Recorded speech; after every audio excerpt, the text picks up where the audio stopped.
오늘 이제 제 계획으로는 오늘 예레미야서를 다 마치고 이제 다음 주에는 에스겔서를 들어가려고 하는데 분량이 좀 많아서 그게 계획대로 될지는 모르겠습니다. 그래도 어쨌든 빨리 진도를 나가는 것보다 조금이라도 더 이해를 하고 넘어가는 게 좋으니까 급하게 서두르지 않고 이제 진행을 하도록 하겠습니다. 자, 오늘 예레미야서 세 번째 본문 이해 교재를 보시면 예레미야의 고백, 탄원, 이게 두 번째, 이제 예레미야서에 보면 이제 제일 첫 번째 그 시간에 예레미야서 첫 번째 시간에 말씀을 드렸지만 예레미야가 탄원하는 기도가 6개가 나오는데 제가 본문에 이제 교재에 써 놓은 것은 두 번째 탄원이에요. 12장 1절부터 6절 다 같이 읽도록 하겠습니다. 여호와여, 내가 주와 쟁변할 때에는 주는 의로우시니이다. 그러나 내가 주께 질문하옵나니 악한 자의 길이 형통하며 패역한 자가 다 안락함은 무슨 연고니이까? 주께서 그들을 심으심으로 그들이 뿌리가 박히고 장성하여 열매를 맺었거늘 그들의 입은 주께 가까우나 그 마음은 머니이다. 여호와여, 주께서 나를 아시고 나를 보시며 내 마음이 주를 향하여 어떠함을 감찰하시오니 양을 잡으려고 끌어냄과 같이 그들을 끌어내시되 죽일 날을 위하여 그들을 예비하옵소서. 언제까지 이 땅이 슬퍼하며 온 지방의 채소가 마르리이까? 짐승과 새들도 멸절하게 되었사오니 이는 이 땅 거민이 악하여 스스로 말하기를 그가 우리의 결국을 보지 못하리라 함이니이다. 내가 보행자와 함께 달려도 피곤하면 어찌 능히 말과 경주하겠느냐? 내가 평안한 땅에서는 무사하려니와 요단의 창이란 중에서는 어찌하겠느냐? 내 형제와 아비의 집이라도 너를 속이며 내 뒤에서 크게 외치나니 그들이 내게 좋은 말을 할지라도 너는 믿지 말지니라.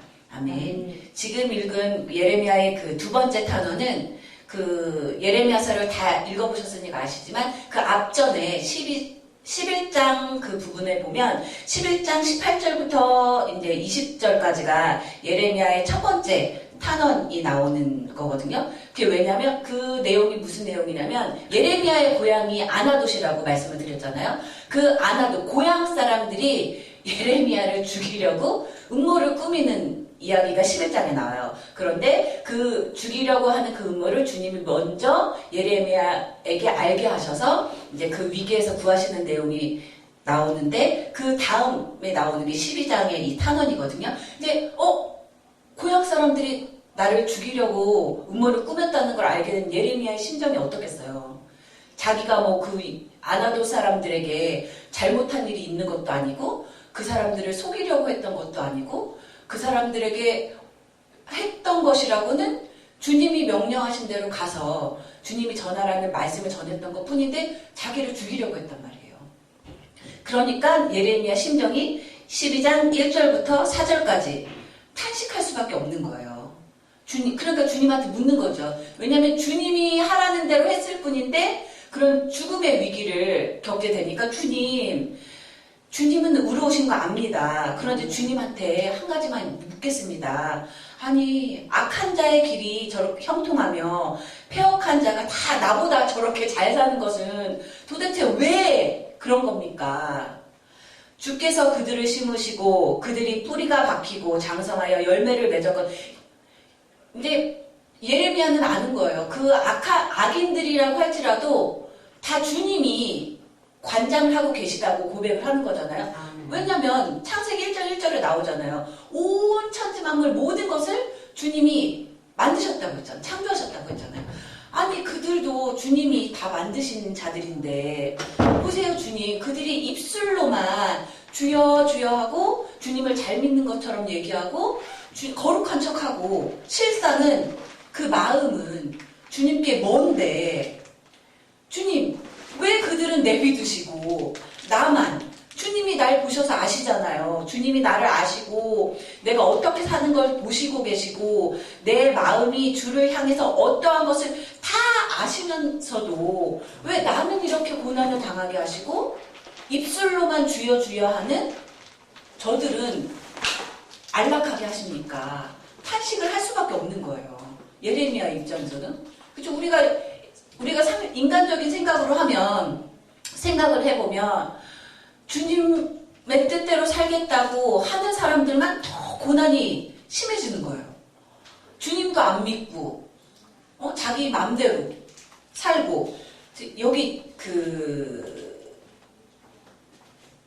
4절에 나오잖아요. 그가 우리의 결국을 보지 못하리라 함이니이다. 입술로만 주여 주여 하는 자들이 결국 속셈은 그런 거예요. 아이고, 하나님이 우리가 이런 짓 하는 거 보시겠어? 이때는 눈 감아, 이런 식이라는 거죠. 그런데 예레미야는 당당하게 하는 거예요. 하나님 앞에.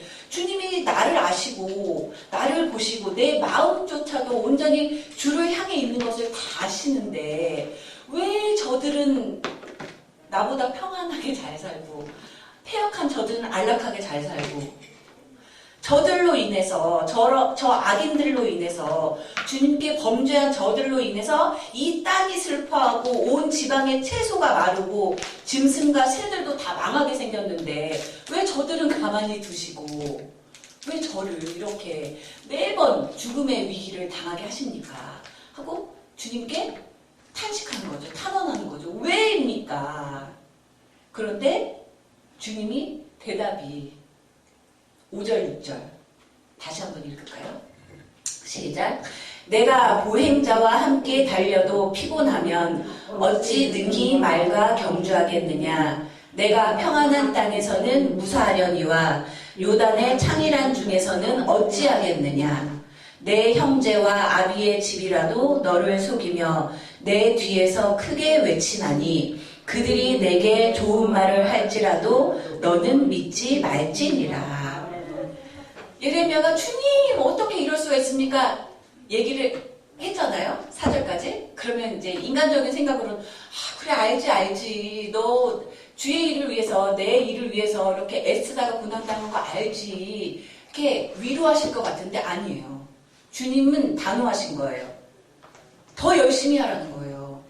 내가 보행자와 함께 달려도 피곤하면 걸어가는 사람하고 같이 갈 때도 피곤해하면 앞으로 말과 경주를 해야 되는데 앞으로 너에게 네가 해야 될 일이 말과 경주해야 되는 것처럼 더 힘든 일이 남아있는데 어떻게 그 경주를 감당하려고 하느냐 하는 거예요. 더 열심히 하라는 거죠. 달리는 말에 채찍질을 하시는 거예요.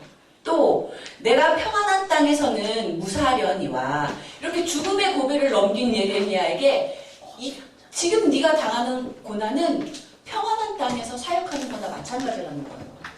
앞으로 요단강이 범람할 정도로 요단의 창이란 중에서는 도대체 어떻게 사역을 하려고 우는 소리를 하냐 이거예요. 한마디로. 지금 예레미야 네가 당하는 고난은 아무것도 아니라는 거예요. 그러면서 당부하시는 말씀이 내 형제와 아비의 집이라도 너를 속이며 내 뒤에서 크게 외치나니 그들이 내게 좋은 말을 할지라도 너는 믿지 말지니라. 앞으로 더 철저하게 혼자가 된다고 말씀을 하시는 거예요. 왜 형제도 아나돗이라는 고향 사람들 때문에 죽을 뻔했지만 그게 끝이 아니라는 거죠. 더 고향 사람들뿐만이 아니라 너의 형제와 아비의 집이라도 너를 속이고 너의 뒤에서 크게 외치나니 그들이 내게 좋은 말로 속이려고 할지라도 너는 믿지 말아라. 그들도 결국 너를 넘어뜨리려고 한다. 너는 철저하게 혼자가 될 거다. 라고 얘기를 하시는 거예요. 예레미야의 심정이 어땠을까? 힘들다고 한탄했는데 하나님께 역성 좀 들어달라고 했는데 이건 아무것도 아니다. 앞으로 너가 담해야 될 일에 비하면 아무것도 아니라는 거죠. 앞으로 더 넌 철저하게 혼자가 될 거고 앞으로 더 너의 사역으로 인해서 너의 아비의 집도 너의 형제도 너를 넘어뜨리려고 할 거다. 라고 얘기를 하시는 거예요. 띠로리 있잖아요. TV 프로그램을 보면 갑자기 전체 다 까매지면서 혼자 주인공한테 조명 비추는 그거 보신 적 있잖아요. 사방이 암흑인 거예요. 나를 도와줄 사람은 아무도 없고 다 나를 공격하는 사람만 있는 거예요. 내 형제, 자매, 친척 모두 다. 그런 상태가 될 거라고 주님이 얘기를 하시는 거예요. 주의 길이 이렇다는 거죠. 예, 주의 길이. 아브라함에게도 그렇게 말씀을 하셨잖아요. 제가 교재에도 이제 드렸는데 창세기 12장 1절에서 하나님이 아브라함에게 너는 너의 본토 친척 아비집을 떠나 내가 내게 지시할 땅으로 가라 라고 어느 날 갑자기 아브라함에게 나타나셔서 말씀을 하시잖아요. 뭐 지금도 그렇지만 이때만 아브라함 시대 때만 해도 시족 공동체이기 때문에 자기가 거하고 있는 자기 친척들하고 같이 시족 공동체를 벗어나면 도와줄 사람이 아무도 없어요. 그리고 뭐 지금같이 뭐 통신이 발달한 것도 아니고 지도가 발달한 것도 아니고 해서 어디를 가면 뭐가 있고 이런 걸 전혀 알 수가 없는 상황이란 말이죠. 근데 하나님이 정말 무모하다 싶으실 정도로 너는 어딘지 구체적으로 밝히시지도 않고 너는 가나안 땅 어디쯤 가서 거기를 가라 그런 것도 아니고 너는 그냥 무조건 너의 본토 친척 아비집을 떠나 내가 내게 지시할 땅으로 가라고 하시는 거예요. 내가 그동안 평안하게 지냈던 그 안락한 모든 것을 버리고 어딘지 모르는 무엇이 기다리고 있는지도 모르는 그곳에 가라는 거예요. 고독하게 하신다는 거죠. 아브라함으로 하여금. 마치 우리가 좀 전에 읽었던 12장 1절부터 6절까지 그 예레미야처럼 철저히 혼자가 되게 하신다는 거예요. 왜? 하나님만 바라보라고. 너가 나에게 도움을 주겠지 하고 조금이라도 여지를 갖고 있었던 부모라고 할지라도 자식이라고 할지라도 정말 친한 흉금을 털어놨던 친구라고 할지라도 믿을 만한 믿음의 대상이 아니라는 거예요. 사랑과 사귐의 대상은 될 수 있지만 인간은 절대로 믿음의 대상이 될 수가 없고 오로지 믿고 의지하고 따라가야 될 분은 오직 한 분 여호와 하나님이시다라는 것을 깨닫게 하시려고 정말 온몸으로 느끼게 하시려고 주님이 철저하게 주님이 쓰시려고 하는 주님의 종은 철저히 인간 세상에서 고독하게 하신다는 거예요. 아무리 징징거려도 짤 없으신 거예요. 너의 그 징징거림은 앞으로 당해야 될 일에 비하면 아무것도 아니라고 하시잖아요. 예레미야에게. 예레미야가 당한 고난이 별거 아닌 게 아니잖아요. 죽을 뻔했는데 그거 별거 아니야. 걷는 사람하고 같이 달리는데도 힘들다고 하면 어떡해. 앞으로 달리는 말하고 경주를 해야 되는데 다시 다잡게 하시는 거죠. 징징거린다고 우쭈쭈 역성 들어주시는 하나님이 아니라는 거예요. 그렇죠?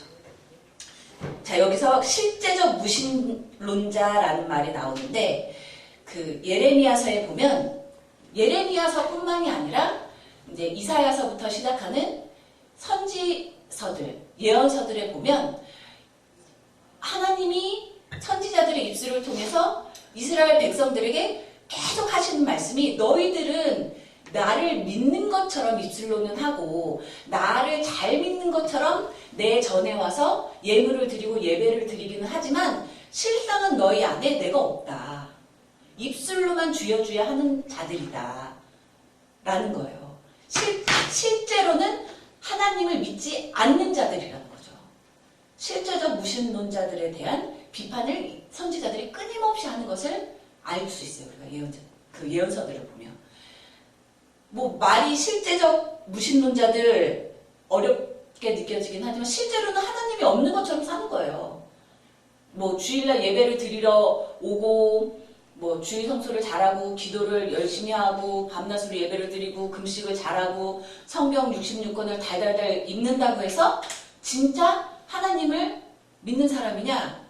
그건 하나님이 아신다는 거죠. 실제적으로 봤을 때 마음은 하나님에게서 멀다라는 거죠.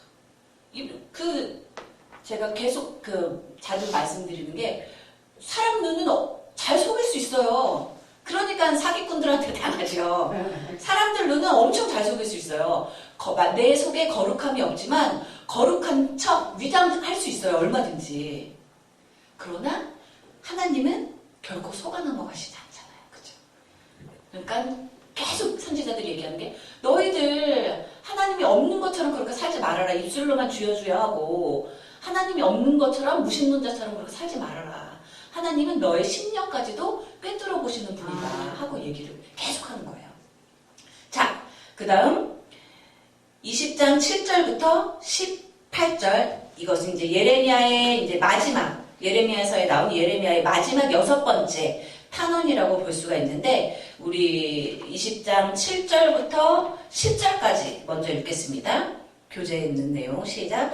여호와여 주께서 나를 권유하심으로 내가 그 권유를 받았사오며 주께서 나보다 강하게 이기셨으므로 내가 조롱거리가 되니 사람마다 종일토록 나를 조롱하나이다. 대저 내가 말할 때마다 외치며 강포와 멸망을 부르짖으오니 여호와의 말씀으로 하여 내가 종일토록 치욕과 모욕거리가 됨이니이다. 내가 다시는 여호와를 선포하지 아니하며 그 이름으로 말하지 아니하리라 하면 나의 중심이 불붙는 것 같아서 골수에 사무치니 답답하여 견딜 수 없나이다. 나는 무리의 비방과 사방의 두려움을 들었나이다. 그들이 이르기를 고소하라 우리도 고소하리라 하오며 나의 친한 것도 다 나의 타락하기를 기다리며 피차 이르기를 그가 혹시 유혹을 받으리니 우리가 그를 이기어 우리 원수를 갚자 하나이다. 아멘. 예레미야의 또 탄식이 그 6편의 탄원은 다 고난을 당하는 중에 예레미야가 하나님께 이제 묻는 내용인데 우리가 지금 읽은 20장 7절부터 10절까지의 내용을 보면 그 얼마나 절절한 그 예레미야의 심정이 느껴지시죠. 7절에 얘기하잖아요. 여호와여 주께서 나를 권유하심으로 내가 그 권유를 받았사오며 예레미야가 나서서 주님 제가 주님의 선지자할게요. 주님의 말씀을 대언하는 대언자할게요. 주의 종으로 저를 써주세요 한 게 아니란 말이에요. 우리 예레미야의 소명 그 기사 내용을 다 배웠으니까 알지만 주님이 하라고 하신 거예요. 내가 너를 복중에서부터 태에서부터 너를 구별하고 선택했다 라고 얘기를 하셨잖아요. 여기 얘기하는 거 아니 제가 하겠다고 한 것도 아니고 주님이 하라고 하셔서 했는데 내가 조롱거리가 되니 사람마다 종일토록 나를 조롱하나이다. 하루 종일 조롱만 받는 거예요. 주님이 하라고 해서 했는데 왜?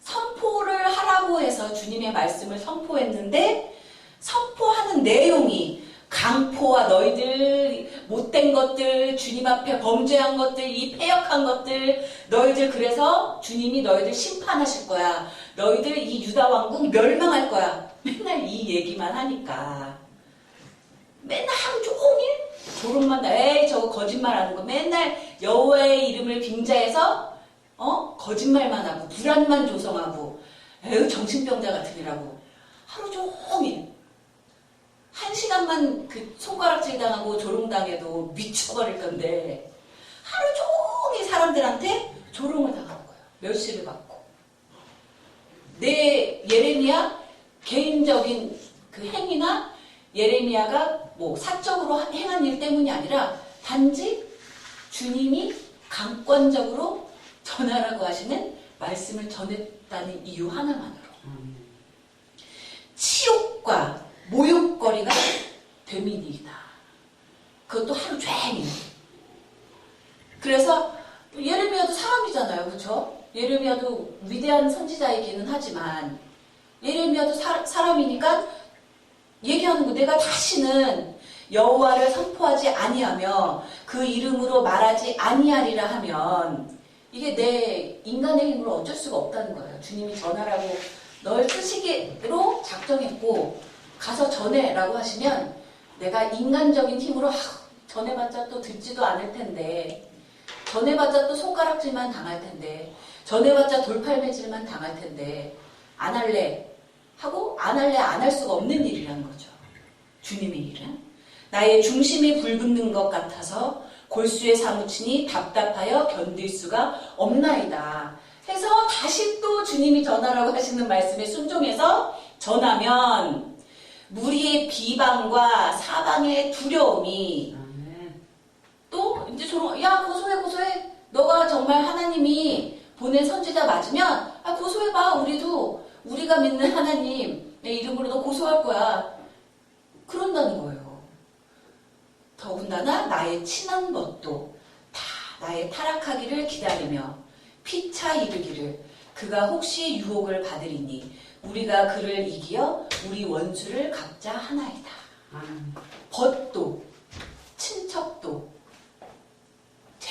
저렇게 지금은 뭐 으쌰으쌰 해서 힘있게 하는 것 같지만 조만간 저희 힘 빠져가지고 제대로 일 못할 거야. 그때 두고 보자. 이런다는 거예요. 도와주려고 하기는커녕 나의 망하기만을, 내가 힘 빠지기만을, 내가 넘어지기만을 바란다는 거죠. 이 구절을 읽으면서 그 문득 떠오른 저희 목사님이 초창기에 개봉동에서 하실 때 저희 고모랑 봉고차를 타고 한번 같이 갔던 적이 있었는데 그때 한참 이제 역사가 일어나고 이제 붐이 되고 그럴 때인데 딱 고모가 다른 성도들도 있는 자리에서 그 봉고차 타고 가는데 뭐 사람이 올라갈 때가 있으면 내려갈 때도 있는 거죠. 이렇게 딱 말씀을 하시더라고요. 뭐예요? 이 구절이죠. 지금은 이제 저희 목사님이 뭐 능력도 나타나고 해서 사람도 모이고 올라가는 것 같지만 내려갈 때가 있다. 뭐 이런 식인 거예요. 근데 고모는 친척이잖아요. 그러니까 다 믿을 사람 하나 없다는 거죠. 그렇죠? 아이고 언젠가 힘 빠지면 두고 보자. 이런 식인 거죠. 그러니까 어쩌겠어요. 하나님만을 바라보고 갈 수밖에 없는 거예요. 아멘. 그렇죠? 원수 줬다고. 나는 예레미야는 단지 하나님이 전하라는 말씀만 전했을 뿐인데 원수를 갚지 않아이다. 그렇죠? 자, 마구 흔들렸다가 다시 11절부터 13절까지 같이 읽겠습니다. 시작. 그러하오나 여호와는 두려운 용사 같으시며 나와 함께 하시는 고로 나를 박해하는 자가 넘어지고 이기지 못할 것이오며 그들을 지혜롭게 행치 못함으로 큰 수욕을 당하오리니 그 수욕은 영영이 잊지 못할 것이니이다. 의인을 시험하사 그 패부와 신장을 보시는 만군의 여호와여 나의 사정을 주께 아뢰어 싸운즉 주께서 그들에게 보수하심을 나로 보게 하옵소서. 여호와께 노래하라. 너희는 여호와를 찬양하라. 가난한 자의 생명을 행악자의 손에서 구원하셨음이니라. 아멘. 10절까지는 인간이니까 예레미야가 신이 하나님이 아니잖아요. 사역으로 인해서 흔들릴 수 있다는 거야. 충분히 뭐 주님이 선택해서 쓰신 그날 이후로 정말 로봇처럼 아무 생각도 없이 그냥 난 주변의 고통을 아무것도 느끼지 못한다. 이게 아니잖아요. 인간의 몸으로 사역을 해야 되기 때문에 끊임없이 흔들릴 수 있고 넘어질 수 있고 고통받으니까 찔르면 아프잖아요. 고통을 당해서 흔들릴 수 있지만 다시 스스로를 다잡는 거예요. 11절 13절에 그러하오나 주님 믿는 믿음으로 다시 잘 흔들리는 자기를 붙잡는 거죠. 그러하오나 주님은 의로우시기 때문에 그러니까 자기 사역에 대한 확신이 있어야 되는 거예요. 내가 가는 이 길이 주의 길이라는 것을 주님이 명령하신 길이라는 확신이 없으면 그죠? 흔들릴 때 주변에서 찔릴 때 다시 흔들리는 나를 바로 세우고 나아갈 수가 없는 거예요. 확신이 없으면 내 속에 주님이 나와 함께 하신다는 믿음이 없으면 흔들릴 때 그냥 픽 넘어질 수밖에 없는 거예요. 그러나 예레미야의 중심에는 여호와 하나님에 대한 믿음이 확실하게 있었기 때문에 죽을 고비를 그렇게 여러 번 넘기고 아무도 인간 중에서는 예레미야를 지지한 사람이 하나도 없었지만 그러나 주님이 계시오니 하고 나의 이 당하는 고통, 나의 모든 사정은 내가 의롭게 주님의 일을 당하다가 이런 고난을 당한다는 것을 당당히 말할 수 있다는 거죠. 내가 인간적으로 잘못을 해서 당하는 고난이 아닌 거를 주님한테 당당하게 말할 수 있다는 거예요. 그렇죠? 나의 사정을 주님이 다 아시오니 다시 한번 흔들리는 나를 붙잡고 갑니다. 라고 하는 거예요. 그러나 다시 또 흔들리는 거죠. 14절부터 18절까지 같이 또 읽겠습니다. 시작. 내 생일이 저주를 받았다면, 나의 어미가 나를 생산하던 날이 복이 없었다면, 나의 아비에게 소식을 전하여 이르기를 내가 생남하였다 하여 아비를 즐겁게 하던 자가 저주를 받았다면, 그 사람은 여호와께서 회파하시고 후회치 아니하신 성읍같이 되었다면, 그로 아침에는 부르짖는 소리, 낮에는 떠드는 소리를 듣게 하였다면, 이는 그가 나를 태에서 죽이지 아니하셨으며 나의 어미로 내 무덤이 되게 하지 아니하셨으며 그 배로 항상 부르게 하지 아니하신 연고로다. 어찌하여 내가 태에서 나와서 고생과 슬픔을 보며 나의 날을 수욕으로 보내는고. 아멘. 그러나 죽을 때까지는 이 고난이 끝나지가 않는 거예요. 다시 주님, 내 속에 주님이 계시오니 믿습니다 하고 갔지만 그 당하는 고난을 예레미야서를 읽어보면 정말 이럴 수밖에 없어요. 태어난 것을 저주한다고 하잖아요. 차라리 뱃속에서 그냥 죽어버렸으면, 태어나지 않았으면 주님의 일을 할 일도 없고, 그랬으면 이렇게 고통당할 일도 얼마나 그 고통이 심했으면. 예레미야 아버지 아들 낳았어요 라고 자기 생남한 것을 전하는 자까지 못마땅하게 여기잖아요. 예레미야가 자기 살아있는 것 자체가 너무 고통스러우니까. 그러니까 우리가 당하는 고난은 예레미야의 고난에 비하면 아무것도 아니죠. 그렇죠? 네. 차라리 태어나지 말 것을. 그렇죠? 그럼에도 불구하고 가야 되는 길이 주의 길이라는 것을 예레미야를 통해서 알 수가 있죠. 그렇죠? 그러나 차준희 한 세대 차준희 구약학 교수님이 이제 써놓으신 걸 보니까 흔들리는 건 당연하다는 거예요. 왜? 인간이잖아요, 우리. 아무리 기도 열심히 하고 말씀 열심히 보고 하지만 흔들릴 때가 있단 말이에요. 우리 로봇가 아니잖아요. 돌덩이가 아니잖아요. 나무가 아니잖아요. 그러나 흔들리는 것은 당연한 거지만 오히려 보시면 옛 자아와 주님을 만나고 난 뒤 거듭난 신앙인으로서의 새로운 자아 사이에서 끊임없는 대화가 진행되고 있다는 증거라고 이제 한 세대 차준희 교수님 말씀을 하시더라고요. 그쵸? 우리가 주님을 내 구주로 영접한 다음 날부터 바로 우리가 인간이 180도로 변하셨습니까? 아니잖아요. 아직도 옛 자아가 살아남아 있잖아요. 그래서 옛 자아를 억누르고 주님이 보시기에 바른 길로만 가기 위해서 욱 하고 올라오는 혈기를 누르고 하는 그 과정 중에 있는 거잖아요. 그러니까 흔들릴 수밖에 없다는 거예요. 안 흔들리는 사람은 두 가지인 거예요. 아직 주님을 못 만났거나, 그죠?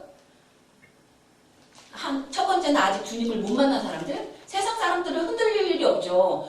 주님의 기준으로 비추어 내 삶을 봤을 때 잘못 살고 있구나 이런 찔림을 받을 일이 없으니까요. 그렇죠? 그러니까 첫 번째는 주님을 아직 못 만난 사람들은 흔들릴 일이 없는 거고, 두 번째로 안 흔들리는 사람은 이제 뭐가 잘못인지를 모르는 거죠. 자기 신앙생활을 할 때 나 잘하고 있는데? 그 이사야서에도 나오잖아요. 듣기는 들어도 귀를 막고 듣지 못하고 자기가 듣고 싶은 것만 듣고 보기는 보아도 제대로 보지 못하고 보고 싶은 것만 보고 주님을 만났다고는 하지만 교만한지라 듣지 못하고 보지 못하고 깨닫지 못하는 자들은 또 흔들릴 일이 없는 거예요. 나 잘하고 있어. 나 신앙생활 잘하고 있어. 두 종류란 말이에요. 그러나 주님을 만났고 주님에게 항상 귀가 열려있고 마음이 열려있고 눈이 열려있는 사람들은 그 나라 갈 때까지 흔들릴 수밖에 없다는 거예요. 그러나 예레미야처럼 흔들릴 수 있지만 주님이 마음에 있는 사람이고 주님을 만난 사람이라면 그 흔들리다가 넘어지는 것이 아니라 혹시 넘어졌다가도 다시 일어나서 주님이라는 표대만을 향해서 다시 달려나갈 수 있어야 된다는 거죠. 그게 참된 신앙인의 자세라는 거죠. 그렇죠? 자, 참 예언자와 거짓 예언자 23장 9절부터 40절까지 나오는데 우리 우선 23장 9절부터 15절까지 같이 읽겠습니다. 시작. 선지자들에 대한 말씀이라 내 중심이 상하며 내 모든 뼈가 떨리며 내가 취한 사람 같으며 포도주에 잡힌 사람 같으니 이는 여호와와 그 거룩한 말씀을 인함이라. 이 땅에 행음하는 자가 가득하도다. 저주로 인하여 땅이 슬퍼하며 광야의 초장들이 마르나니 그들의 행위가 악하고 힘쓰는 것이 정직하지 못함이로다. 여호와께서 말씀하시되 선지자와 제사장이 다 사특한지라 내가 내 집에서도 그들의 악을 발견하였노라. 그러므로 그들의 길이 그들에게 흑암 중에 미끄러운 것과 같이 되고 그들이 밀침을 받아 그 길에 엎드러질 것이라. 그들을 벌하는 해에 내가 그들에게 재앙을 내리리라. 여호와의 말이니라.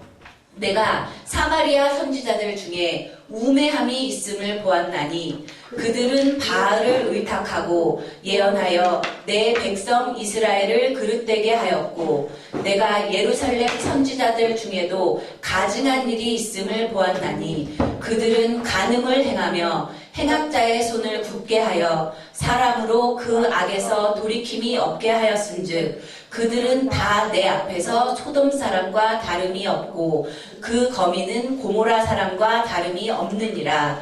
그러므로 만군의 여호와 내가 선지자에 대하여 이같이 말하노라.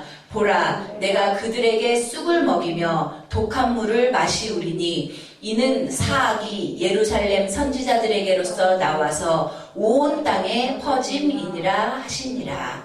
아멘. 이제 거짓 참 예언자와 거짓 예언자에 대한 얘기가 이제 예레미야서는 특히 많이 나와요. 물론 신명기에서도 이제 나오고 곳곳에서 나오기는 하지만 이제 보면 시대가 혼란할 때 이 거짓 예언자에 대한 얘기가 더 많이 나오는 것 같은데 보면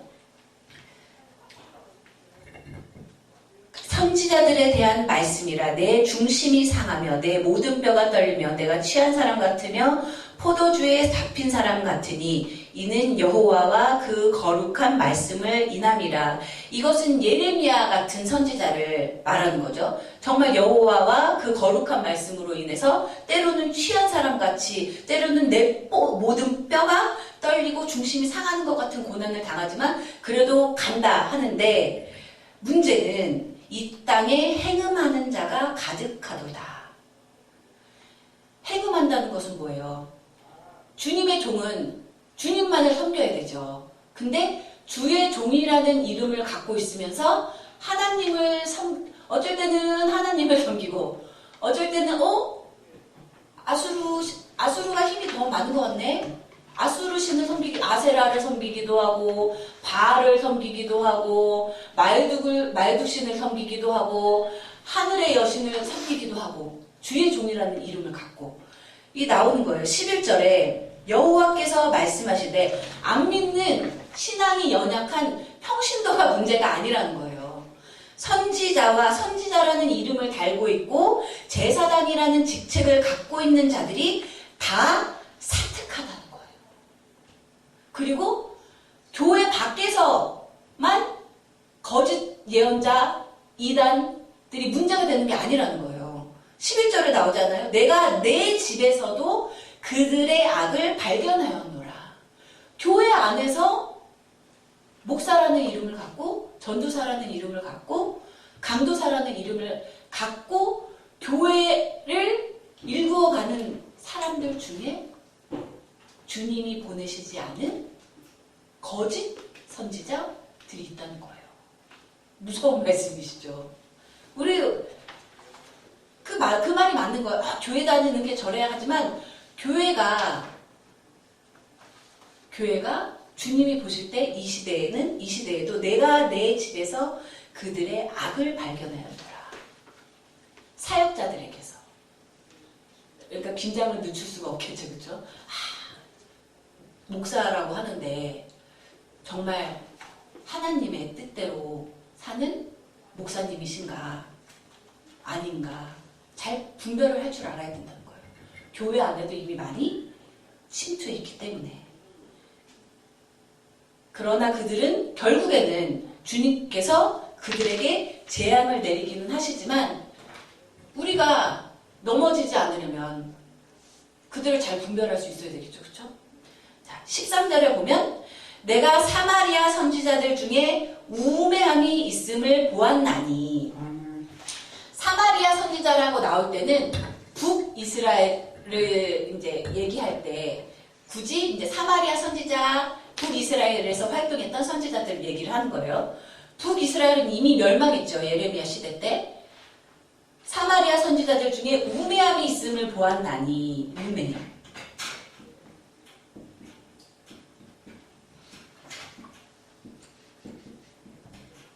이제 영어 성경을 보면 에빌이라고 나와요. 에빌이라고 영어 성경을 번역을 해놨는데 우리 한글 성경을 번역해 놓으신 분들은 이제 우매함이라고 번역을 하셨는데 에빌이라는 단어의 원뜻을 보면 나쁜이라는 뜻이에요. 자, 그리고 14절에 보면 내가 예루살렘 선지자들을 얘기할 때는 남유다, 현재 예레미야가 활동하는 남유다 왕국의 이제 사역자들을 지칭하는 거죠. 예루살렘 선지자들 중에도 가증한 일이 있음을 보았나니. 가증한.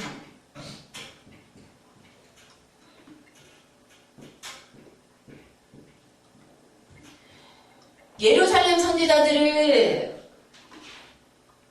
지칭해서 말할 때 사용한 단어가 이제 한글 성경에서는 가증함이라고 나오는데 선뜻 이해가 안 되죠.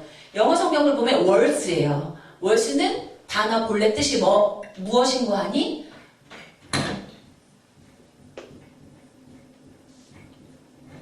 더 나쁜 이라는 거죠. 그러면 이제 이 구절이 더 이해가 쉬운 거예요. 이미 망한 사마리아, 북이스라엘에서 활동했던 사마리아 선지자들은 그래 나쁜 선지자들이었다. 왜? 바알을 의탁하고 내가 주지 않은 말을 마치 내가 준 말인 것처럼 예언해서 내 백성 이스라엘을, 북이스라엘 백성들을 그릇되게 한 나쁜 선지자들이다. 그래서 망했다. 먼저 망했잖아요. 주전 그 722년에 아수르에서 망했잖아요. 너네 그 망한 거 보지 않았냐. 그러면 정신 차려야 되는데 오늘날 예레미야 시대에 활동하는 예루살렘에 있는 종교 지도자들의 행태를 보아하니 사마리아 선지자들보다 더 나쁘다는 거예요. 하는 짓이. 이해가 되시죠? 사마리아 선지자들은 그래 나빴어. 그래서 망했어. 그런데 오늘날 예레미야 시대 때 예루살렘 선지자들은 그 사마리아 선지자들이 했던 것보다 더 나쁜 짓들을 하고 있다는 거죠. 그러니 안 망할 수가 있겠느냐라고 말씀을 하시는 거예요. 왜? 하나하나 살펴보면 예루살렘 그 선지자들은 그들은 14절에 간음을 행하며 행악자의 손을 굳게 하여 사람으로 그 악에서 돌이킴이 없게 하였은즉 그들은 다 내 앞에서 소돔 사람과 다름이 없고 그 거미는 고모라 사람과 다름이 없느니라. 그리고 그 15절에 보면 얼마나 나쁜지 사악이 예루살렘 선지자들에게로서 나와서 온 땅에 퍼짐이라 하시니라. 얼마나 못됐는지 지네만 망하게 하는 게 아니라 온 땅을 악하게 물들이는 짓거리를 지금 하고 있다는 거예요. 그러니 안 망할 수가 있냐는 거죠. 사악함.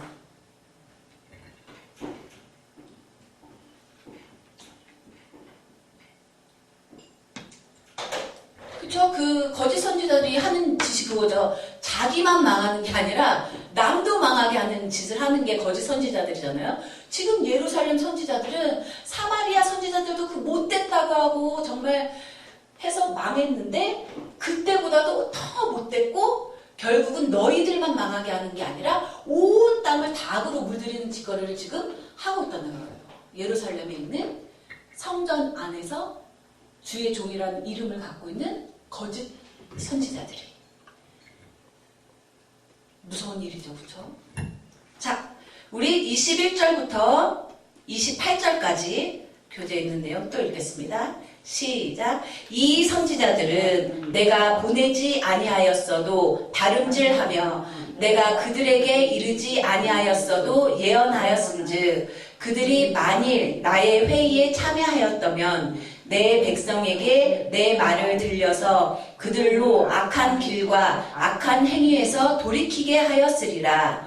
나 여호와가 말하노라. 나는 가까운데 하나님이요 먼데 하나님은 아니냐. 나 여호와가 말하노라. 사람이 내게 보이지 아니하려고 누가 자기를 은밀한 곳에 숨길 수 있겠느냐. 나 여호와가 말하노라. 나는 천지에 충만하지 아니하냐.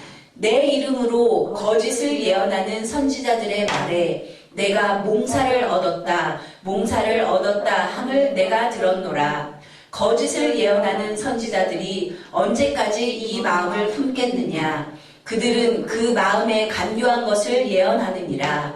그들이 서로 몽사를 말하니 그 생각인즉 그들의 열조가 바알로 인하여 내 이름을 잃어버린 것 같이 내 백성으로 내 이름을 잊게 하려 함이로다. 나 여호와가 말하노라. 몽사를 얻은 선지자는 몽사를 말할 것이요 내 말을 받은 자는 성실함으로 내 말을 말할 것이라.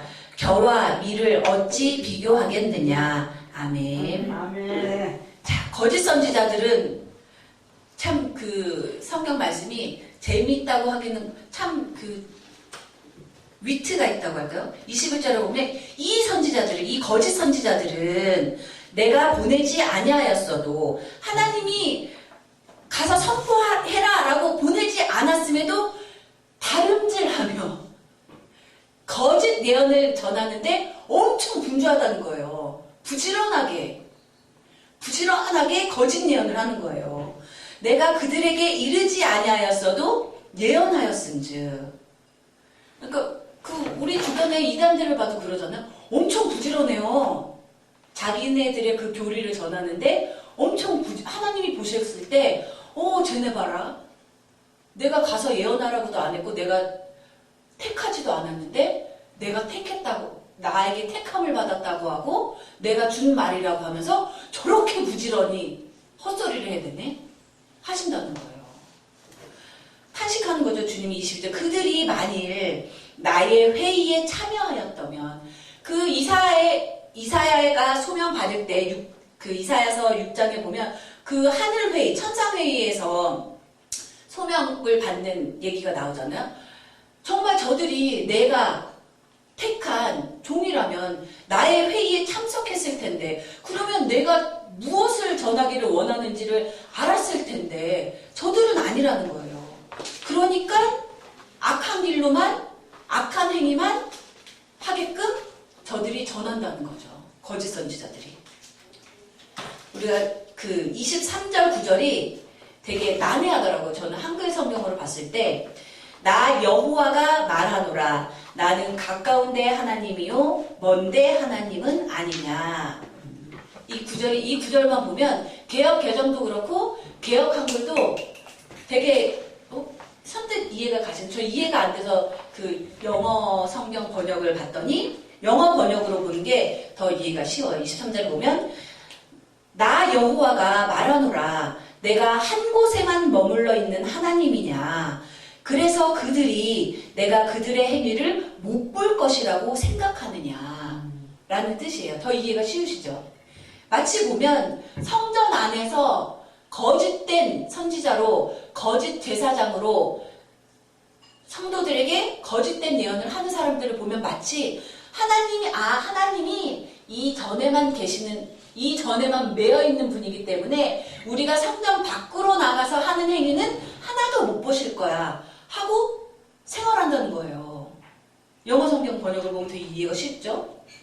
내가 한 곳에만, 예루살렘 성전에만 머물러 있는 하나님으로 생각하고 성전 밖에서는 그렇게 지멋대로 악을 행하느냐 이거예요. 아니잖아요. 그렇죠? 우리가 이런 짓 할 때는 못 보시겠지 하고 주님의 이름을 빙자해서, 주님의 예언을 빙자해서 거짓된 예언을 부지런히도 한다는 거예요. 그러나 하나님 말씀하시잖아요. 나 여호와가 말하노라. 사람이 내게 보이지 아니하려고 누가 자기를 은밀한 곳에 숨길 수 있겠느냐. 못 숨겨요. 하나님의 눈을 피할 수 있는 곳이 있나요? 없어요. 나 여호와가 말하노라. 나는 천지에 충만하지 아니하냐. 하나님은 천지에 충만하신 분이기 때문에 아무리 우리의 악한 행실을, 악한 말을 요때는 못 보셨겠지? 요때는 눈 감아 주셨겠지? 하고 해도 숨길 수가 없다는 거예요. 그러니까 잘해야 되겠죠. 또 문제가 되는 게 내 이름으로 거짓을 예언하는 선지자들의 말에 내가 몽사를 얻었다 함을 내가 들었노라. 몽사, 좀 어려운 말인 것 같아요. 꿈을 꿨다고 얘기하는 거예요. 내가 간밤에 꿈을 꿨는데 하면서 이제 얘기를 하는 거죠. 내가 꿈 꿨더니 오늘 나쁜 일이 일어날 것 같더라. 조심해야 될 것 같아. 뭐 마치 그런 거죠. 꿈을 꿨더니 물 가까이 가면 안 될 것 같아. 헛소리 하지 말라는 거예요. 주님이 꿈을 주시기도 하죠. 그러나 결정적인 차이가 있다는 거예요. 주님이 주시는 꿈은, 주님이 주시지 않은 거짓 선지자들, 거짓 제사장들이 꿈 꿨는데 하고 얘기하는 것은 가만히 보면 내 백성으로 내 이름을 잃어버리게 하는 꿈이라는 거예요. 정말 하나님이 전하라고 꾸게 해주시는 꿈은 하나님 앞에 더 가까이 오게 하는 꿈이라는 거예요. 아멘. 꿈 꿨다고 하고 얘기하는 걸 가만히 듣는데 교회를 분열시키는 이야기고 꿈 꿨다고 해서 들었는데 하나님께 더 가까이 가게 하기는커녕 신앙생활에 의심이 들게 하는 꿈이네. 내 신앙을 흔들리게 하는 꿈이네. 그 꿈은 주님이 주시는 꿈이 아니라는 거예요. 분별할 수 있는 기준을 주시잖아요. 꿈은 물론 주님이 꿈을 꾸게 하시기도 하시지만 주님이 주시는 꿈은 교회를 흩트는 꿈이 아니고 주님에게서 멀어지게 하는 꿈이 아니고 내 신앙을 흔들리게 하는 꿈이 아니고 주님께로 더 가까이 나아가게 하는 꿈이 진짜 주님이 주시는 꿈이라는 거예요. 아멘. 근데 세상에는, 교회 안에는 내가 꿈 꿨어. 주님이 나에게 꿈을 주셨는데 하고 얘기하는데 들었더니 내 심정을 상하게 하고 내 신앙을 흔들리게 하고 하는 꿈은 들었더라도 믿지 말아야 된다는 거죠. 분별해야 되는 거죠. 분별. 말하는 사람, 그 사람이 나에게 말했다고 해서 반드시 그 말을 믿어야 되는 것도 아니잖아요. 그렇죠? 잘 분별을 해서 똥인지 된장인지 잘 파악을 해서 이건 똥이네. 그럼 버려야 되는 거고, 가차없이 버리고 손을 깨끗이 닦아서 던져버려야 되는 거고, 된장이네 하면 받아들여서 먹어야 되는 거고, 그 분별해야 되는 책임은 또 나에게 있는 거예요. 그렇죠? 잘 분별하셔야 되고, 분별하실 수 있겠죠. 꾼 이야기를 듣고 잘 분별을 하셔야 되죠. 또 나 여호와가 말하노라. 몽사를 얻은 선지자는 몽사를 말할 것이요 내 말을 받은 자는 성실함으로 내 말을 말할 것이다. 겨와 밀을 어찌 비교하겠느냐. 하나님이 주셨다고 하면서 하나님의 말을 빙자해서 하나님의 교회를 흩틀고 하나님으로부터 멀어지게 하는 꿈을 말하는 거짓 선지자, 그래 주님 끝까지 두시잖아요. 요한계시록에도 보면 가라지를 쉽게 안 뽑으셔요. 추수 때까지 남겨두신다고 하잖아요. 그들은 그래 너 할 일을 해라. 그러나 너희들은 겨우 내 말을 진짜로 받아서 성실하게 예레미야처럼 어떤 고난이 와도 어떤 핍박이 와도 성실하게 주님을 말을 전하는 주의 종은 밀이다.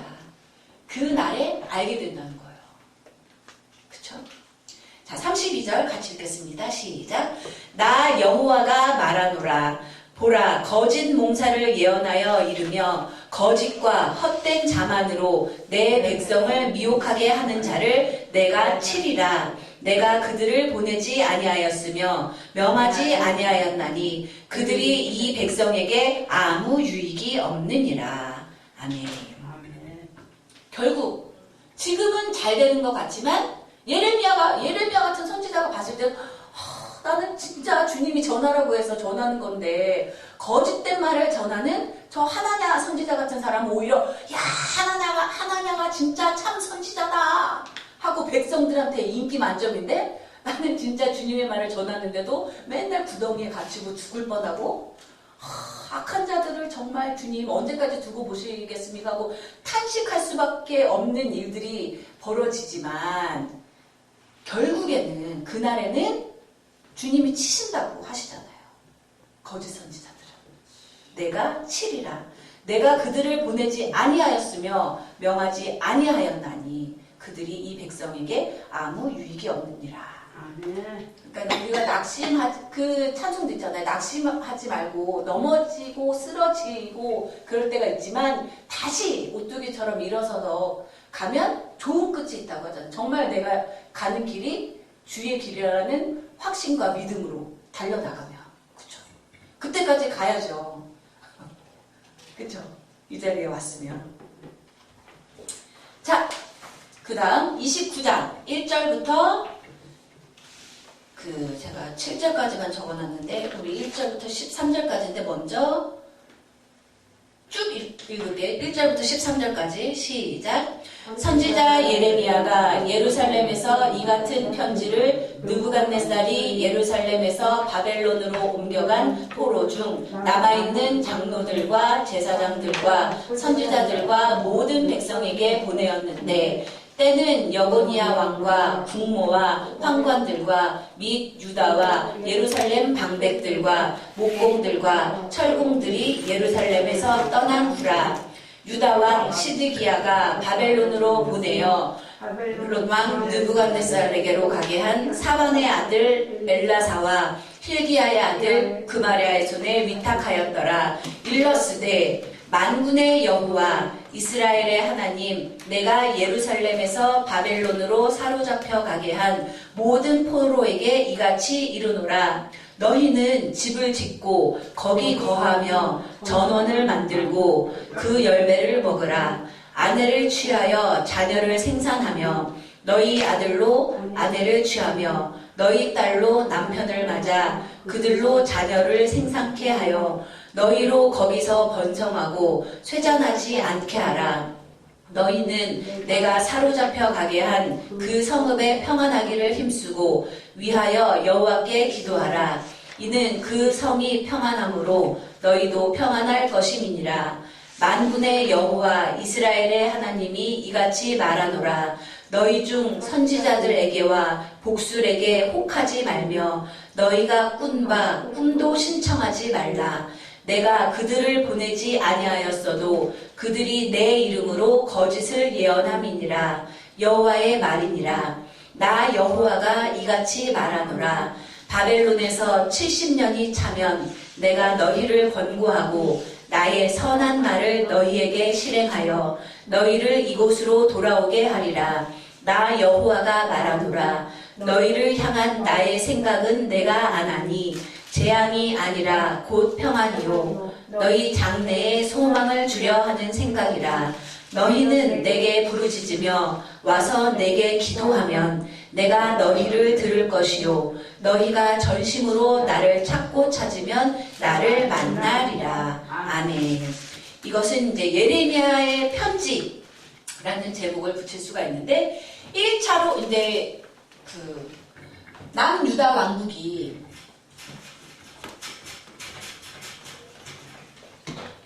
주전 586년에 망하잖아요.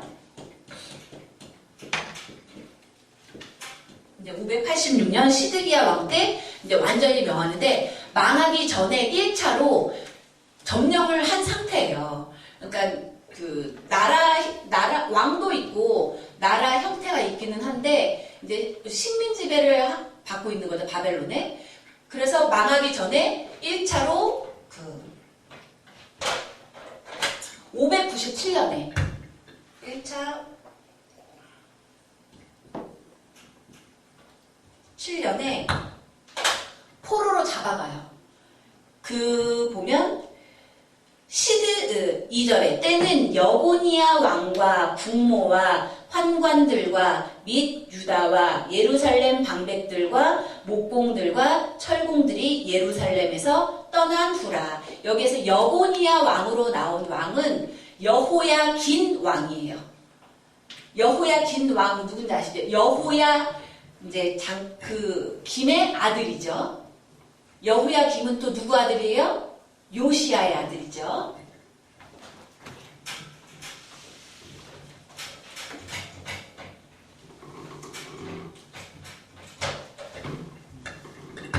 삼차에 걸친. 3차에 걸친 바벨론 포로. 그쵸. 요시야가 죽고 요시야 둘째 아들인 여호아하스를 이제 왕으로 신하들이 세웠는데 3개월 만에 폐위가 되고 첫째 아들인 여호야김이 왕이 되죠. 근데 여호야김이 왕이었을 때 먼저 포위를 당해요. 포위를 당하고 이제 여호야김은 이제 자연사했다고 학자들이 이제 죽을 때가 돼서 죽은 거예요. 늙어가지고 여호야김이 죽은 다음에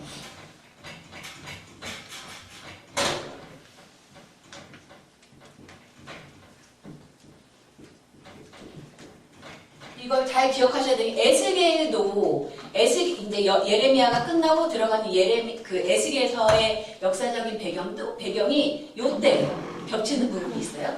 여호야김이 죽고 난 다음에 그 아들인 여호야김이 왕이 됐는데 이 사람 이름이 여고니아라고도 불리는 왕이거든요. 근데 붙잡혀가요. 바벨론으로 1차로. 3개월 이제 즉위한 지 3개월 만에 붙잡혀가고 요시야의 셋째 아들인 그러니까 여호야김에게는 삼촌이 되는 시드기야가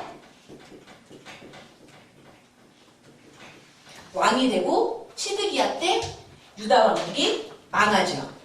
근데 이제 여호야긴이 먼저 여호야긴 왕하고 왕비하고 환관들하고 뭐 기술자들, 귀족들 이 1차로 붙잡혀 간 다음에 이제 시드기야가 왕이 됐는데 1차로 바벨론으로 붙잡혀간 그 유대 백성들에게 예레미야가 쓴 편지라는 거예요. 이게 이제 이해가 되시죠? 어느 정도?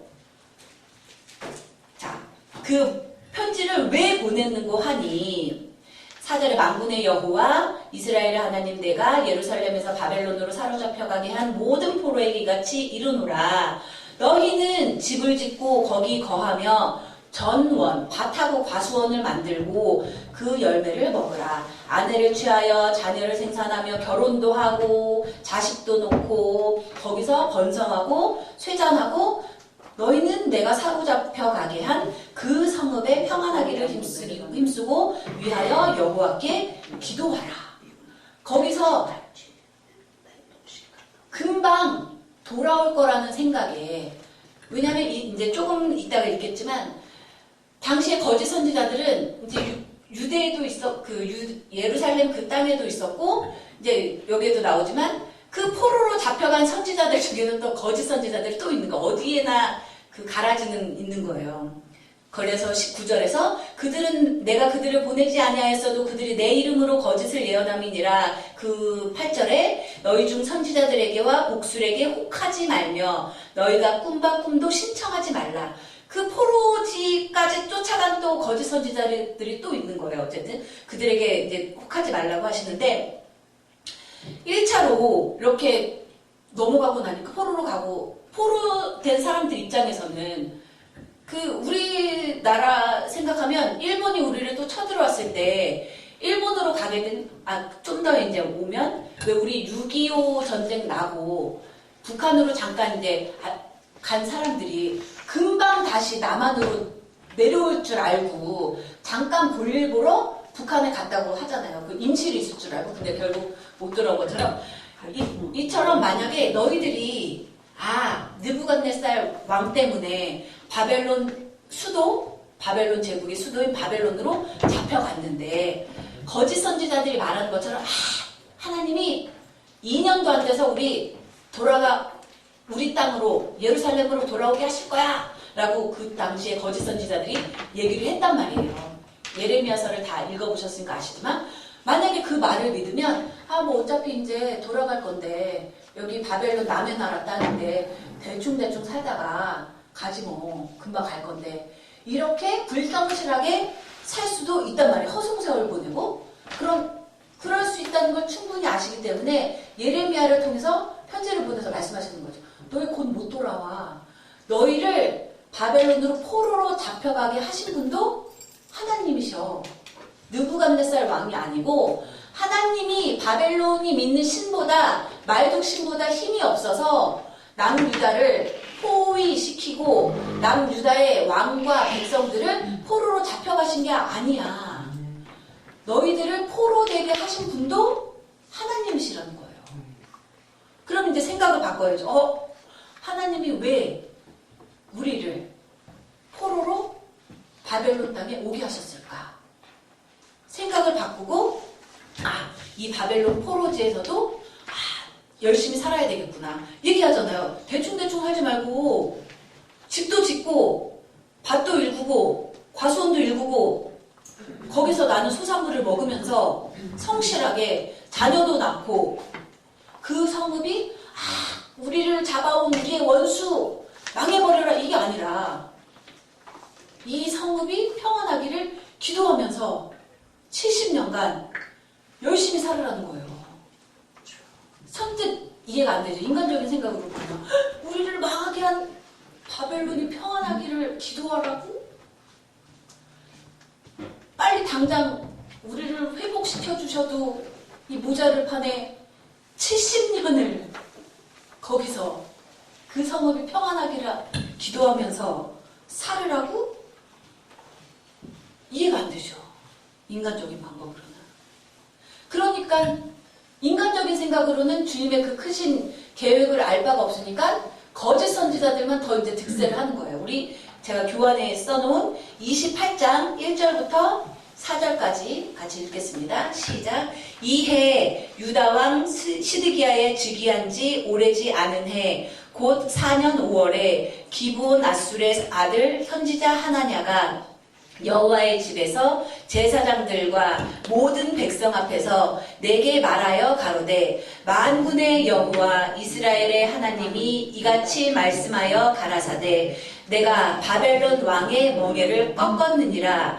내가 바벨론 왕 느부갓네살의 이곳에서 바벨론으로 옮겨간 여호와의 집 모든 기구를 2해가 차기 전에 다시 이곳으로 가져오게 하겠고 내가 또 유다 왕 여호야김의 아들 여고니아의 바벨론으로 간 유다 모든 포로를 다시 이곳으로 돌아오게 하리니 이는 내가 바벨론의 왕의 멍에를 꺾을 것임이니라. 여호와의 말이니라. 아멘이 아니에요. 늘 보면 지체가 이게 거짓 선지자의 말인 거예요. 근데 아멘이 나올 수밖에 없어요. 왜냐? 만군의 여호와 이스라엘의 하나님이 이같이 말씀하시니라. 바벨론의 멍에를 내가 꺾어버리겠다. 꺾고 바벨론으로 옮겨간 여고니아 왕과 바벨론으로 옮겨간 여호와의 집 모든 기구를 이 2년이 되기 전에 다시 이곳으로 가져오게 하겠고 여호야김의 아들 여고니아의 바벨론으로 간 유다 모든 포로를 다시 이곳으로 돌아오게 하리니 이는 내가 바벨론의 왕의 멍에를 꺾을 것임이니라. 여호와의 말이니라. 거짓 선지자들도 여호와의 이름을 빙자해서 말한다니까요. 듣기에 얼마나 힘있어요. 정말 믿음 있는 소리 하잖아요. 그렇죠? 얼마나 믿음 있는 얘기예요. 2년이 되기 전에 바벨론을 무너뜨리고 다시 유다 왕국을 회복시키겠다고 얘기하는 거예요. 하나냐가 예루살렘 성전에서 백성들에게 설교하는 거예요. 자, 백성들 두려워하지 마십시오. 주님이 나에게 말씀하시는데 여호와 하나님께서, 만군의 여호와 하나님께서 지금 바벨론으로 잡혀간 모든 백성들을 2년이 되기 전에 다 회복시키고 바벨론을 꺾으실 것이라고 나에게 말씀하셨습니다 하니까 어때? 백성들 믿습니다 해겠죠. 아멘 믿습니다. 하나냐 선지자 최고 했겠죠. 아니라는 거예요. 주님이 주신 말씀이 아니라는 거예요. 인간이 듣기에는 야, 정말 능력 있는 하나냐 선지자, 정말 주님이 말씀하신 게 맞아. 하지만 하나냐 선지자는 주님이 보낸 선지자가 아니에요. 우리 주변에는 이렇게 하나냐 선지자처럼 절로 아멘이 나오고 능력 있는 말을 선포하는 거짓 선지자들이 많다는 거예요. 주님의 전에서. 누구의 말을 들을 것이냐. 분별해야 되는 책임은 듣는 자에게 있는 거예요. 거짓 선지자들의 말을 믿고 하나님 선지자님! 하고 했던 남유다 백성의 길을 갈 것이냐, 예레미야의 말을 들을 것이냐, 우리가 선택해야 되는 거예요. 근데 반대로 하나냐가 이렇게 와 주님의 힘 있는 말을 하는 것 같을 때 예레미야는 아닌데 70년 있어야 돌아올 수 있어. 제가 이제 그때 당시에 유다 백성이래. 하나냐는 2년도 안 돼서 끝난다는데 예레미야 70년? 또 고난을 당하잖아요. 예레미야. 하나냐가 저 거짓 선지자를 잡아 죽여라. 예레미야 보고. 그러니까 하나냐가 정말 참 선지자라고 믿는 예루살렘 백성들은 예레미야를 구박할 수밖에 없는 거예요. 구박하는 거예요. 우리 시간이 할 얘기는 막 읽어보세요. 28장부터 29장 보면 하나냐는 정말 인기가 엄청나요. 막 구름대 같이 모여가지고 하는데 예레미야는 맨날 구박당하고 갇히고. 그러나 누가 참 선지자고 누가 거짓 선지자인지는 그 열매로 안다고 했잖아요. 그 선지자가 뱉은 말이 말대로 이루어지면 그가 참이고, 하나냐처럼 아무리 인기 많고 아무리 받아들이는 아멘 아멘 하는 백성들이 많다고 할지라도 하나냐의 선포대로 되지 않았잖아요. 하나냐가 먼저 죽었잖아요. 예레미야가 선포한 대로 유다 백성들은 70년이 지나서 페르시아의 고레스 왕의 칙령이 있은 뒤에 비로소 돌아오게 됐단 말이에요. 언제 그 예언이 성취됐는지 때와 기한은 하나님만이 아시지만, 그러니까 분별을 잘해야 되는 거예요. 분별하지 못하고 이야 능력 있는 말씀이 하나냐, 하나냐의 말을 믿은 사람들은 끝은 멸망뿐이죠. 그렇죠? 예레미야의 말을 믿고 그렇구나, 70년 동안 열심히 주님께 기도하고 바벨론 땅이 잘 되기를, 평안하기를 기도해야 되겠구나 하고 믿고 따른 사람들은 예레미야 예언이 열매 맺는 걸 받겠죠. 그쵸? 또 한편으로 생각하면 어떻게 우리의 적을 위해서 기도하라고 하시지? 그건 하나님의 그 능력을 축소하는 거예요. 왜? 바벨론도 하나님이 만드셨잖아요. 우리 보면 출애굽기 아브라함을 창세기 12장에서 부르셨을 때 이스라엘이라는 나라가 없었죠. 그렇죠? 그리고 또 출애굽기 우리 19장 5절부터 한번 찾아볼게요. 출애굽기 19장 5절.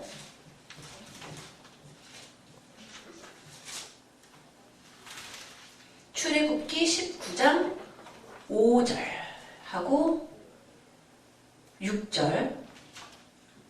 출애굽기 19장 5절 6절.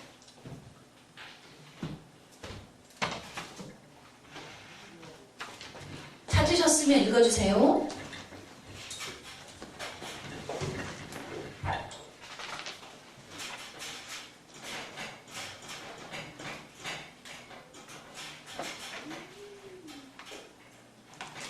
세계가 담는 하나님 너희가 내 말을 가지고 내 언약을 지키면 너희는 모든 이웃 중에서 내 교회가 되겠고 너희가 내게 대하여 주다가 나라가 되며 거룩한 백성이 되리라. 너는 이 말을 이스라엘 자손에게 전할지니라. 아멘. 시내산에서 여호와 하나님과 이스라엘 백성이 언약을 맺는 내용이잖아요. 5절에 나오잖아요. 세계가 다 내게 속하였나니. 이 온 세계가 다 하나님께 속한 곳이에요. 그러니까 바벨론도 하나님께 속한 나라죠. 그리고 또 이스라엘을 특별히 택하시기는 했지만 이스라엘만 택한 게 아니라는 거예요. 이스라엘은 제사장 나라로 특별히 마치 이스라엘 백성 12지파 중에 레위 지파를 제사장 지파로 구별하신 것처럼 이스라엘 백성을 통해서 온 열방 세계가 복을 받게끔, 복을 받을 수 있게끔, 여호와 하나님을 알 수 있게끔 제사장 나라로 택하신 거란 말이에요.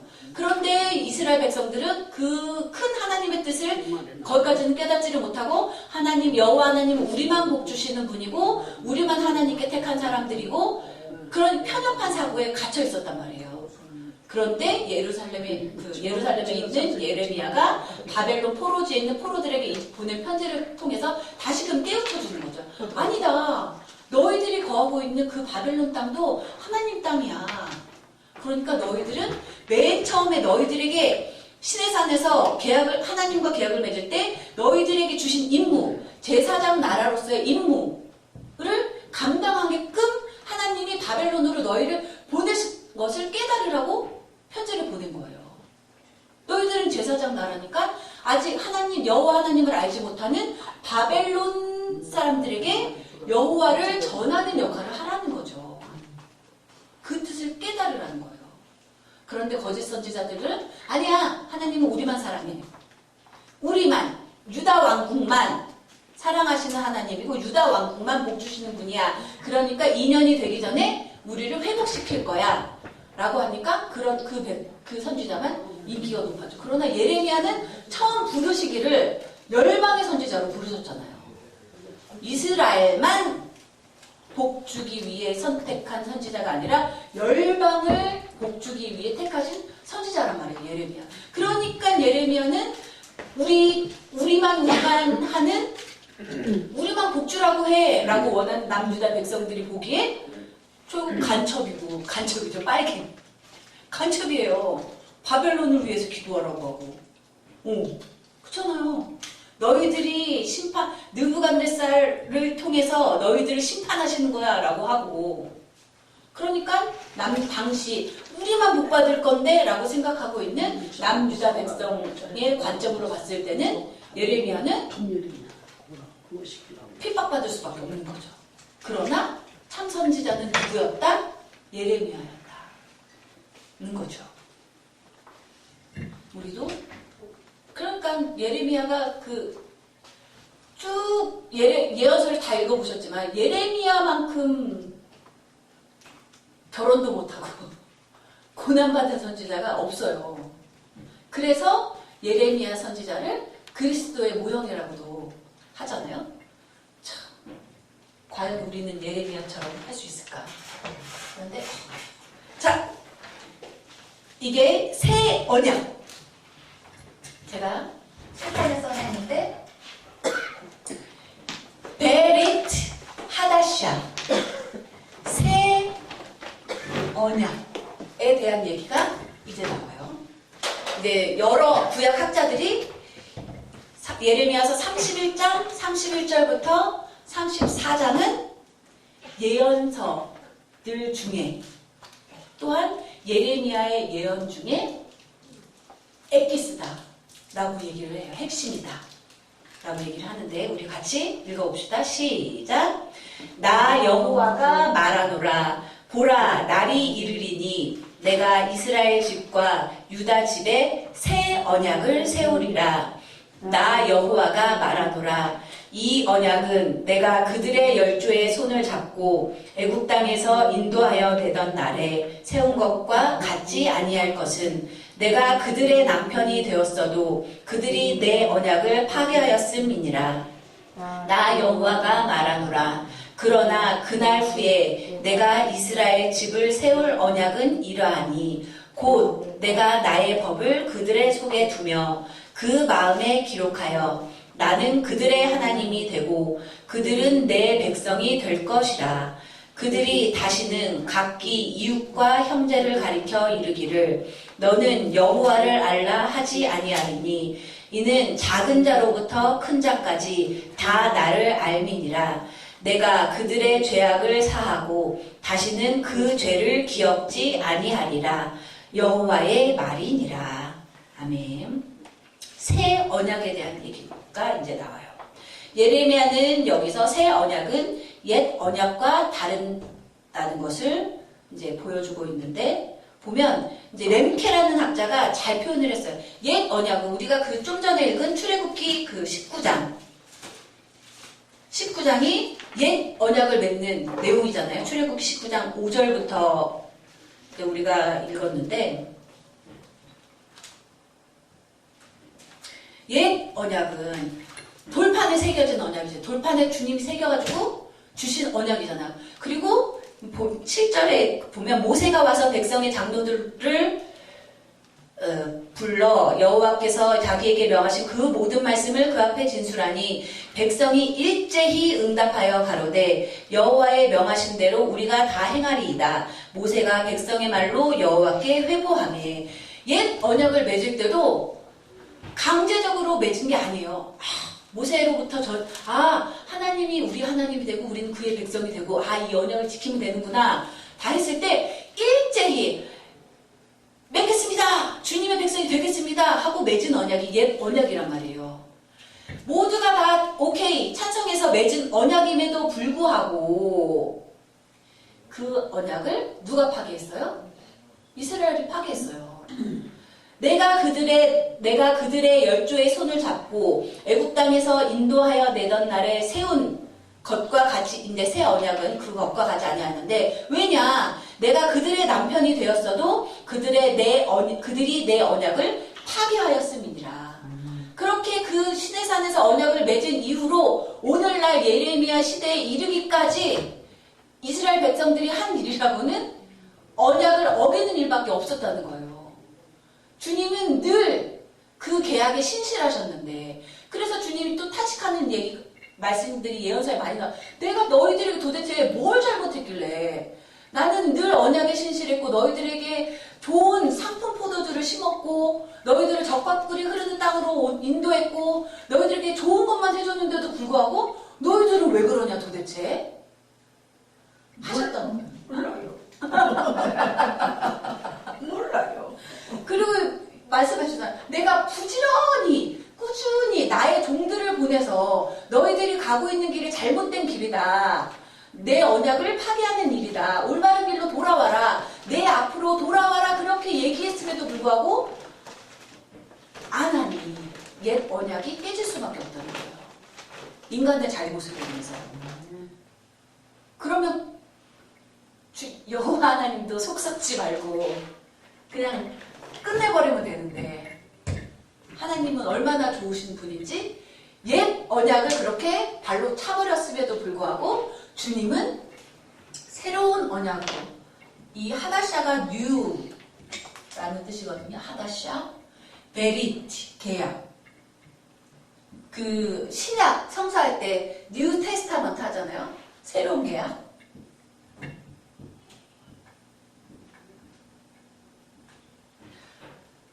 옛 계약이 깨졌으면 그냥 주시지, 주님은 그럼에도 불구하고 새로운 언약을 주시겠다고 약속을 하시는 거예요. 새로운 언약으로. 이 새로운 언약은 어떠한 것인고 하니 돌판에 새겨진 언약하고는 차원이 다른 언약이라는 거예요. 그날 후에 내가 이스라엘 집에 세울 언약은 새로운 언약은 이러하니 곧 내가 나의 법을 그들 속에 두며 그 마음에 기록하여 나는 그들의 하나님이 되고 그들은 내 백성이 될 것이라. 그들이 다시는 각기 이웃과 형제를 가리켜 이르기를 너는 여호와를 알라 하지 아니하리니 이는 작은 자로부터 큰 자까지 다 나를 알미니라. 저절로 알게 된다는 거예요. 마음판에 새겨진 언약이기 때문에 이 새로운 언약은 제가 교재에도 써놨지만 그래서 이 렘케라는 학자는 여기에서 이 새로움이란 도대체 뭐냐, 하나님의 뜻이 인간의 의지와 의식 속에 내면화되는 과정을 뜻하는 거다라고 얘기를 했다는 거예요. 렘케라는 학자는. 그러니까 저절로 지킬 수 있게끔 우리가 하나님 뜻을 지켜야지. 옛 계약은 돌판에 새겨진 계약, 모세가 우리에게 설교하는 그 내용을 통해서 하나님이 우리한테 이렇게 하라고 하셨구나, 이렇게 해야 되는구나, 의지를 갖고 지켜야지 했다면 주님이 주시는 새로운 언약은 지켜야지 우리가 의도하지 않아도 저절로 주님의 길로 걷게 되고 주님을 따르게 된다는 거예요. 이 새 언약은. 아멘. 아멘. 그렇다는 거죠.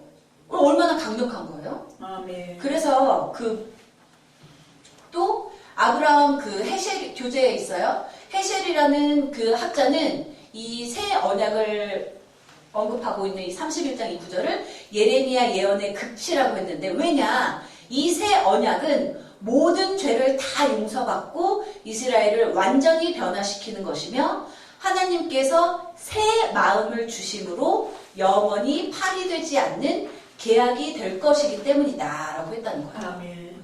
새 마음, 영원히 파괴되지 않는 마음. 그러나 그 앞서서 더 중요한 게 우리의 지금까지 지었던, 우리를 비롯해서 이스라엘의 모든 죄를 다 용서해 주시고 난 다음에 하나님이 새 마음을 주신다는 거예요. 아멘.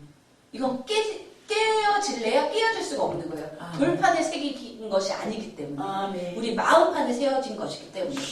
우리 그 구절 볼까요? 그 교재도 써놨는데 50장 4절부터 5절 시작. 나 여호와가 말하노라. 그날 그때에 이스라엘 자손이 돌아오며 그와 함께 유다 자손이 돌아오되 그들이 울며 그 길을 행하며 그 하나님 여호와께 구할 것이며 그들이 그 얼굴을 시온으로 행하여 그 길을 물으며 말하기를 너희는 오라 잃어버리지 아니할 영영한 언약으로 여호와와 연합하자 하리라. 아멘. 아브라함 헤셸이라는 학자는 이 구절에 나오는 영영한 언약이 바로 새 언약이다. 여호와와 연합해서 내 마음판에 새겨지고 새로운 마음을 갖게 하는 것이 새 언약이구나 라고 이제 이해를 한 거죠.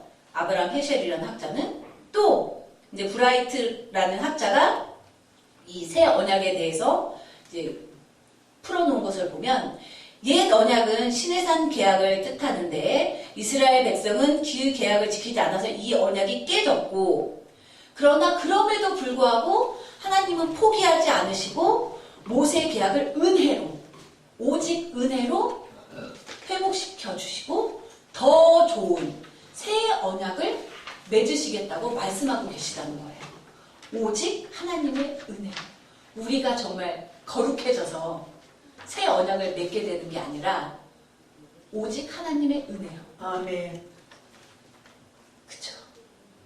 또 악트마이어라는 그 학자가 이 구절을 해석한 것을 보면 백성들이 여호와를 저버리고 그의 뜻을 따르지 않았지만 하나님의 역사를 통해 그들의 모든 과거의 잘못을 용서받고 새로운 계약을 체결할 수 있었다. 인간의 행위로 용서를 받았다는 게 아니에요. 그냥 용서해 주신 거예요. 네. 하나님이 은혜로. 그래서 새로운 계약을 체결할 수 있었고, 이 새로운 율법, 새로운 계약은 신명기 법과는 다르게 내면적인 법으로서 백성들의 마음에 새겨지는 법이 될 것이다 라고 해석을 했고, 또 볼프라는 학자가 이 새 계약의 새로움이란 마치 심장 이식 수술을 받는 것과 같다는 거예요. 볼프라는 학자가 이해할 때 심장 이식 수술을 받은 것과 마찬가지로 하나님의 용서를 통해 순종하는 마음을 사람에게 심어주시기 때문에 이 계약은 파기되지 않고 영원히 존속될 수 있어요. 심장을 다시 새로운 심장으로 하나님만을 바라보는 새 심장으로 이식을 받았다는 거예요. 마치 그런 것과 같다는 거예요.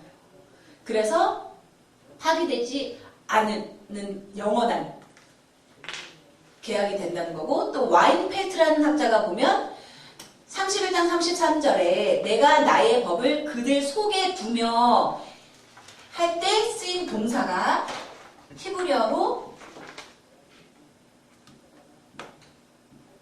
나탄이라는 동사거든요. 나탄. 이게 주다 라는 뜻이 있어요. 그러니까 사온 게 아니에요. 사온 것도 아니고 내가 잘해서 상으로 받은 것도 아니고 오직 하나님의 무조건적인 사랑으로 하나님이 주신 선물이라는 거예요. 이 새 언약은 예수님이잖아요. 새 언약. 그래서 초대교회는 예수 그리스도에게서 이 새 계약의 약속이 이루어졌다고 봤는데, 그래서 렘케라는 학자는 그리스도인이 정말 회개와 겸손의 정신으로 하나님께 돌아와 하나님께서 주시는 용서의 은혜를 받고 하나님의 자주적인 영이 그의 깊은 내면의 세계를 주관하시도록 내어 바친다면 예레미야의 새 계약은 오늘에도 이루어지고 있는 것이다. 나를 온전히 드리라는 거예요. 내 의지로 뭘 하려고 하지 말고, 안 되잖아요. 내 의지로 뭘 하려고 했는데 됐습니까? 안 되죠. 근데 자꾸 인간은 이스라엘 백성뿐만이 아니라 우리는 늘 내가 뭔가를 할 수 있다고 착각하고 하나님께 우리를 온전히 내어 바치지 않는다는 거예요. 그래서 주님이 새 언약을 예레미야 시대 때 이미 주셨음에도 불구하고 이루어지지가 않고 있는 거예요. 안 주니까 싫어요. 오지 마세요. 내 마음판에 새기지 마세요. 한다는 거예요. 자, 우리 그 시간이 30분에 딱 하려고 했는데 좀 더 얘기를 드리면 우리 히브리서 8장 7절부터 찾아볼까요? 히브리서 8장 7절부터 13절까지. 히브리서 8장 7절.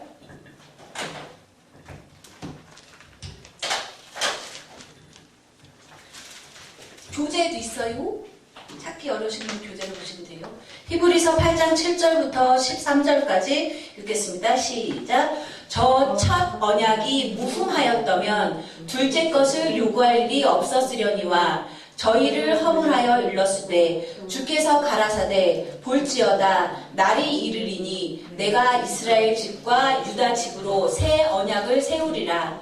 또 주께서 가라사대 내가 저희 열조의 손을 잡고 애굽 땅에서 인도하여 내던 날에 저희와 세운 언약과 같지 아니하도다. 저희는 내 언약 안에 머물러 있지 아니하므로 내가 저희를 돌아보지 아니하였노라. 또 주께서 가라사대 그날 후에 내가 이스라엘 집으로 세울 언약이 이것이니 내 법을 저희 생각에 두고 저희 마음에 이것을 기록하리라.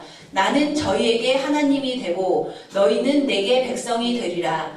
또 각각 자기 나라 사람과 각각 자기 형제를 가르쳐 이르기를 주를 알라 하지 아니할 것은 저희가 작은 자로부터 큰 자까지 다 나를 알미니라. 내가 저희 불의를 긍휼히 여기고 저희 죄를 다시 기억하지 아니하리라 하셨느니라. 새 언약이라 말씀하셨음에 첫 것은 낡아지게 하신 것이니 낡아지고 쇠하는 것은 없어져 가는 것이니라. 아멘. 새 언약은 이거라는 거예요. 옛 언약을 갱신하는 것인데 예레미야 때 새 언약이 나왔잖아요. 히브리서 보면 히브리서는 뭐예요? 신약시대 때 신약시대 때 기록이잖아요. 예수님이 새 언약의 제물로 오셨지만 우리를 대속해주기 위해서 영원히 변하지 않을 우리 마음판에 새 언약을 새겨주시기 위해 오셨지만 아직도 저절로 하나님의 뜻을 알게 되고 저절로 하나님의 뜻대로 살게 되는 새 언약이 안 이루어지고 있는 거예요. 주님은 자꾸 주시려고 하는데 그쵸? 왜 안 이루어지는 거예요? 주님은 이미 새 언약을 주시겠다고 약속을 하셨고 예수님이 그 새 언약으로 우리에게 오셨고 새 언약의 표지로 우리를 대신해서 대속물로 죽으셨음에도 불구하고 우리는 지금도 예레미야 시대 유다 백성들이 끊임없이 어긋나는 길로 가는 것처럼 예수님의 죽음을 그 헛되게 하는 끊임없이 어긋난 길로 우리가 가고 있기 때문이라는 거예요. 참 이 새 언약이 주님이 약속해 주신 새 언약이 이제 어떤 학자는 새 언약이 정말 내 마음판에 새겨주려면 정말 성령 충만을 받아야 된다. 왜 성령 충만함을 받으면 성령 보혜사 성령이 나로 하여금 그렇게 살게 하니까. 근데 우리는 인간인들 성령 충만할 때 있죠. 기도 막 열심히 하고 사로잡혀서 주님께 기도할 때는 주여 믿습니다 하고 정말 세상과 나는 간 곳이 없고 주님만을 바라보고 있는 것 같은데 근데 또 우리가 사는 그 기도가 끝나고 나면 그 사로잡힘이 끝나고 나면 아닐 때가 있잖아요. 그러니까 우리는 그 새 언약이 정말 우리 마음판에 새겨지도록 끊임없이 기도하고 끊임없이 주님의 말씀을 보고 끊임없이 주님의 종을 통해서 전해지는 깨우침을 듣고 깨달아야 되는 거죠. 그죠? 그러니까 선줄로 아는 자는 망할 수밖에 없다고 주님이 말씀을 하시는 거죠. 시간이 다 되었는데 그래서 시간이 다 되어서 이제 맞추는데 신학 주제 내용이 있거든요. 제가 교재에 써놨는데 신학 주제 이 부분을 그냥 읽으시는 것보다는 한번 짚고 넘어가는 게 좋아서 다음 주에 에스겔 들어가기 전에 이제 7페이지인가요? 그 신학 주제 어디 있는지 다 교재 보시죠. 다음 주에 꼭 이 교재 갖고 오셔요. 안 드릴 거예요. 다음 주에 에스겔 들어갈 거기 때문에 다음 주에 이 예레미야서에 나와 있는 신학 주제 부분을 다시 한번 설명을 드리고 에스겔서로 들어가도록 하겠습니다. 자, 오늘도 긴 시간 들어주셔서 감사합니다.